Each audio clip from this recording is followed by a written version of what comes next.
अहाँ सब सुनि रहल छी नैना म्यूजिक के प्रस्तुति।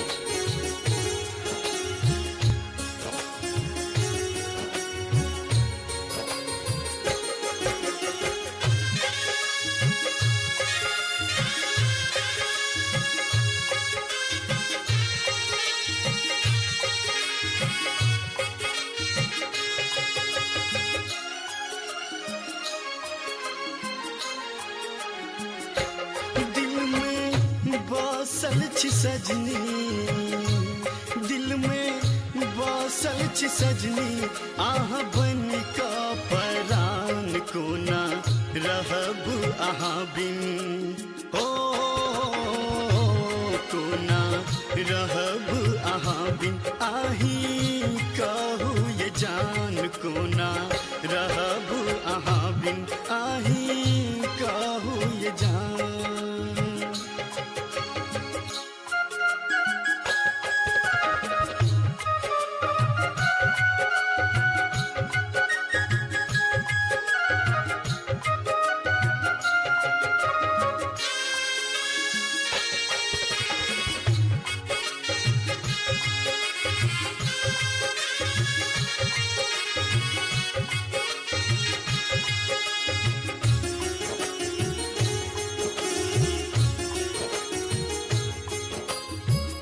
दिल में छियाही, धड़कन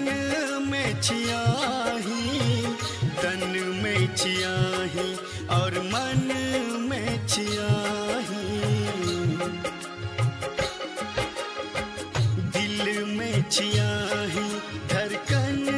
में छियाही, तन में छियाही और मन में छियाही, आही धरती गगन, धरती गगन और आही छी चान कोना रहबू आहा बिन, आही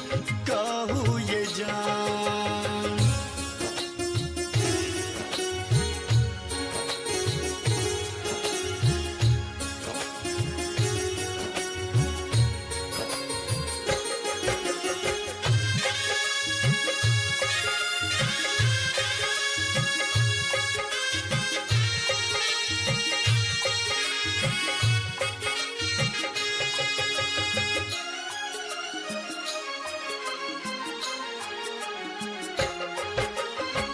चांद बिना तारा चमकते कोना का, दिल बिना धड़कन धड़कते कोना का, चांद बिना तारा चमकते कोना का, दिल बिना धड़कन धड़कते कोना का, देहा प्राण बिनु सजनी, प्राण बिनु सजनी, जे न लागई बेजान कोना रहबू आहा बिन, आही कहू ये जान।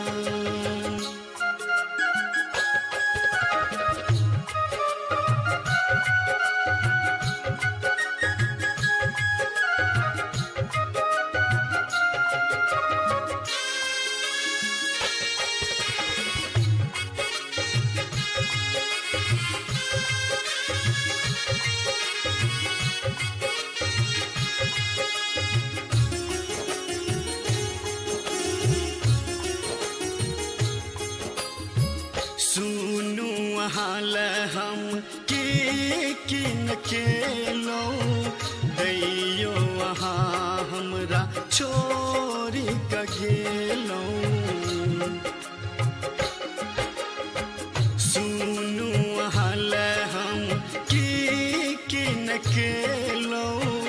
दैयो वहाँ हमरा छोरी का गेलो, अब नेस दीवाना के जिंदगी, ओ अब नेस दीवाना के जिंदगी, आहा के लिए वीरान कोना रहबू आहा बिन, आही कहू ये जान।